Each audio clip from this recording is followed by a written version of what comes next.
Le nouveau répertoire des prix de référence a été officiellement lancé ce vendredi 8 septembre 2023. C'est au détour d'une cérémonie déroulée à la Direction générale des impôts à Cotonou. La 17e édition de ce document qui répertorie les articles susceptibles de faire l'objet de commandes par des structures de l'administration publique intègre des innovations.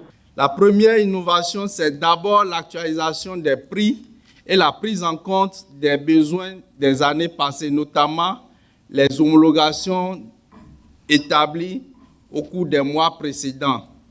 Donc, conformément à l'évolution des prix sur le marché, tous les articles ont été passés en revue par l'INSTAD et tous les articles qui ont connu d'homologation ont été intégrés dans la présente édition.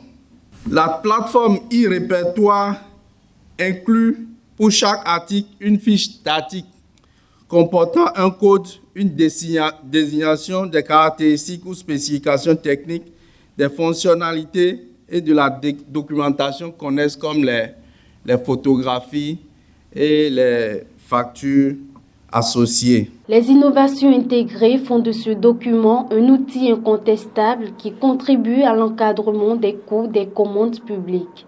Elles viennent de ce fait accentuer l'assainissement de la gestion des finances publiques. Avec la présente édition, il n'est plus besoin de se mettre à télécharger la version PDF du répertoire des prix. Le DNCF a loué les mérites de cette édition. Désormais, il s'agira pour tout utilisateur de faire des consultations directes de quelque endroit où il se trouve à l'aide de tous nos instruments de communication, je veux dire les smartphones, Android, les iPhones et autres, car le IRPR est une application web. De plus, le IRPR offre l'option d'actualisation périodique des prix et de la liste des produits avec des possibilités de faire des suggestions en ligne et des commentaires. La version innovée de ce document est saluée par les responsables et personnes en charge des marchés publics. La mise en œuvre de celle-ci va renforcer la fiabilité de la planification des dépenses liées aux commandes publiques. Son exploitation facilite à la Direction nationale du contrôle des marchés publics l'exécution de son contrôle a priori portant sur la conformité des plans prévisionnels de passation des marchés publics. Cet examen de conformité intègre l'estimation des coûts des prévisions des commandes publiques qui ne peut s'apprécier que sur la base de la mercuriale des prix.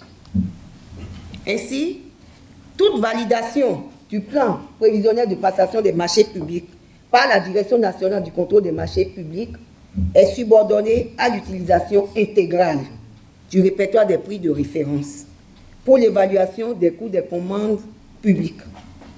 Alors, c'est sur ces mots que je voudrais exhorter les gestionnaires de crédit, les DEPAF, les PRMP, à faire bon usage de cet outil dans l'élaboration de leurs documents prévisionnels de gestion. Les prix proposés par le répertoire sont susceptibles d'être révisés périodiquement pour tenir compte des réalités du marché.